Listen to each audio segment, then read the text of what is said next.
Apa yang kamu anggap baik belum tentu baik di hadapan Allah. Apa yang kamu anggap buruk belum tentu itu buruk gitu.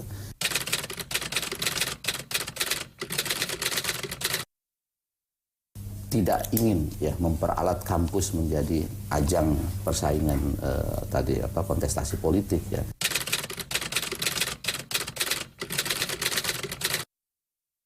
Kami para pengelola PKS dan seluruh kader PKS diminta konsisten dalam keadaan apapun.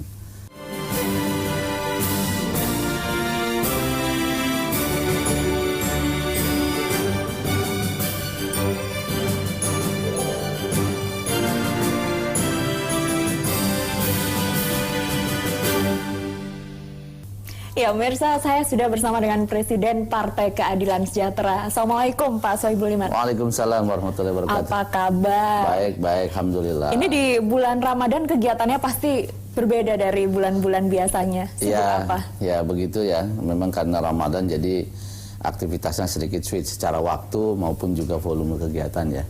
Tapi insya Allah enjoy lah.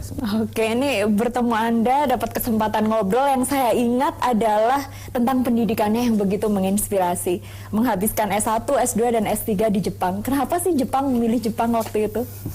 Ini saya buka kartu ya.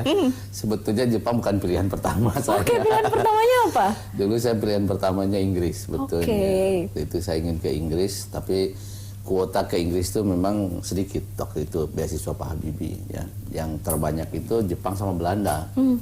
Ya tentu di situ ada proses seleksi ya, sehingga saya disarankan untuk masuk ke pilihan kedua. Memang pilihan keduanya saya Jepang. Akhirnya saya masuk ke Jepang. Sebentar, jadi S1, S2, S3 di Jepang ini semuanya beasiswa? Beasiswa semuanya. Apa rahasianya bisa tembus semua beasiswa? Ya sebetulnya itu ya tentu pertolongan Allah juga ya. Tapi tentu kita ada ikhtiar lah ya, sebagai manusia ya kita berikhtiar. Memang saya dapat beasiswa S1 pun sebetulnya boleh dikatakan sangat mencengangkan buat saya juga gitu. Karena waktu itu kan saya masuk IPB ya. Di IPB dengan tanda petik saya masuk IPB itu terpaksa dulu. Karena sebelumnya saya itu sudah dijanjikan oleh Gubernur Jawa Barat Pak Angkun Naefi untuk masuk ke ITB tanpa tes dan itu semuanya gratis. Karena saya waktu itu pelajar teladan Jawa Barat. Tapi di waktunya ternyata janji itu tidak dilaksanakan. Tahu-taunya Profesor Andi Hakim yang mengirim surat pada saya diterima di IPB tanpa tes.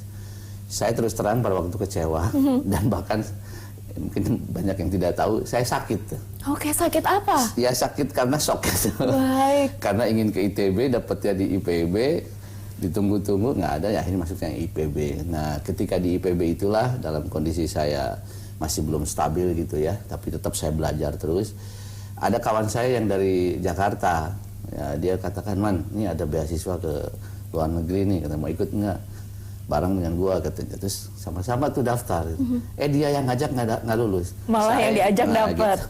Jadi itu saya kira ya hal yang sungguh di luar dugaan saya juga gitu. Dan setelah S1 saya tetap diberi kesempatan S2. Kemudian saya pulang sebentar, dapat lagi kesempatan untuk S3. Sempat dijanjikan untuk bisa sekolah di IPB tanpa tes. ITB. Ya. Adakah trauma atau kecewa terhadap janji politik barangkali waktu itu? Ya sebetulnya kalau kita ambil ya dipikir dalam gitu ya, deep thinking ya tentu adalah kecewa. Tapi saya kira semuanya ini ya sudah garis yang ditentukan oleh yang di atas. Yang penting adalah sesuai nasihat. Waktu saya sakit itu ayah saya kemudian mengundang seorang ustadz gitu dan menasehati saya, apa yang kamu anggap baik belum tentu baik di hadapan Allah. Apa yang kamu anggap buruk belum tentu itu buruk gitu. Jalani aja yang terbaik, dan saya ikuti itu semua. Ternyata dengan saya menjalani di IPB malah dapat kesempatan ke Jepang. Coba kalau saya di ITB mungkin saya tidak dapat informasi itu. Jadi memang ya Tuhan tuh sudah memberikan ya jalan ya, ada skenarionya sendiri.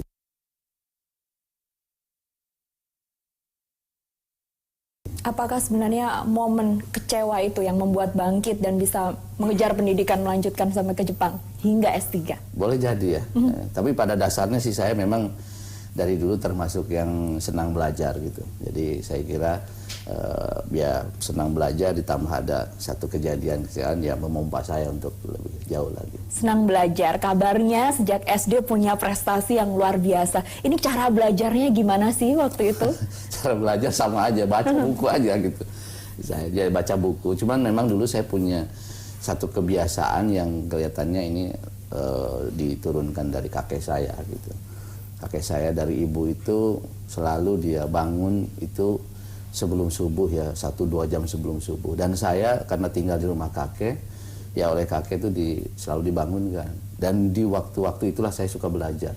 Dan saya merasakan sekali belajar di menjelang subuh itu jauh lebih efektif. Jadi menjelang subuh itu kalau kita belajar 1 jam sama dengan belajar malam hari atau di waktu lain 3 jam.